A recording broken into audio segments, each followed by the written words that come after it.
Imagine a system so powerful that it does not need elections to win, does not need violence to rule, and does not need public approval to survive. A system that operates quietly, patiently, and efficiently. A system built not on loyalty, but on fear. This is the system explored in Nation Under Blackmail by Whitney Webb. At its core, the book reveals a truth that is uncomfortable precisely because it is so logical. People in positions of power are easiest to control when they have something to lose. Not politically, but personally. Reputation, family, freedom, legacy. Once those are threatened, ideology becomes irrelevant. Blackmail becomes governance. The book traces how this method of control evolved over time. Intelligence agencies learned early that influence is far more effective than force. Instead of overthrowing governments with tanks, you compromise key individuals. Instead of censoring the press openly, you own the people who run it. Instead of silencing dissent publicly, you make dissent too costly, privately. Sexual blackmail became one of the most effective tools because it attacks identity itself. It creates shame, it isolates, and it destroys credibility in a single moment. This was not random behavior, it was institutionalized over decades.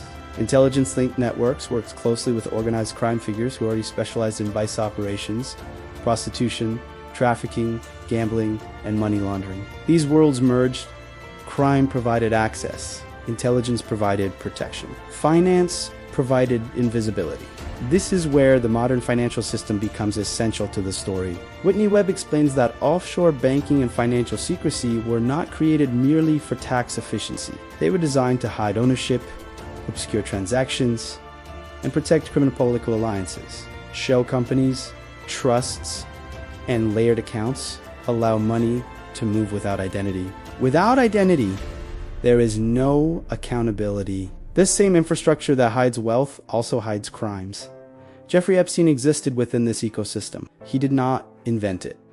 He benefited from it. He was a facilitator, a broker of access, a collector of his ability to move freely among billionaires, politicians, and intelligence-connected figures was not accidental. It was enabled.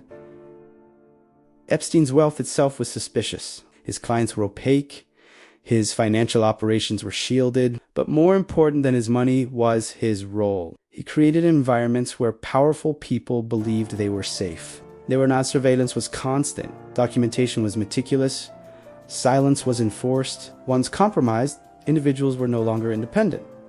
They became nodes in a network. They could be pressured to support policies, approve financial deals, suppress investigations, or protect institutions. They did not need to be told what to do explicitly. The threat was always implicit. This explains a disturbing pattern.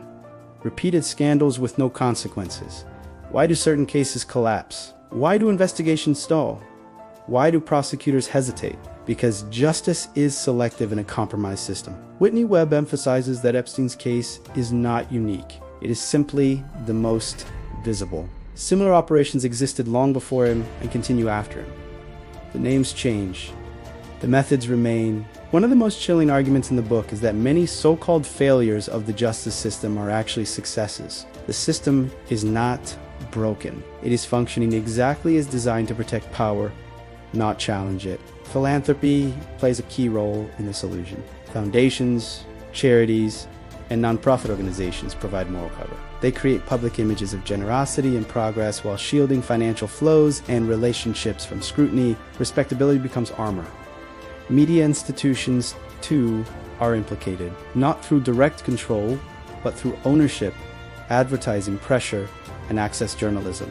When media depends on powerful sources, those sources gain influence over what is reported and what is ignored. Silence becomes normalized. The book also explores how intelligence agencies benefit from maintaining these networks, even when they appear embarrassing or dangerous. Compromised elites are easier to manage than independent ones. Corruption becomes leverage. Hypocrisy becomes stability. This leads to a deeply unsettling conclusion. Systems of blackmail and control do not undermine power, they sustain it. Democracy, in theory, requires transparency and accountability. In practice, when leaders are compromised, democracy becomes theater. Elections still happen. Debates still occur. But the range of acceptable outcomes is controlled. People argue over surface issues while structural power remains untouched. Another crucial theme in the book is continuity.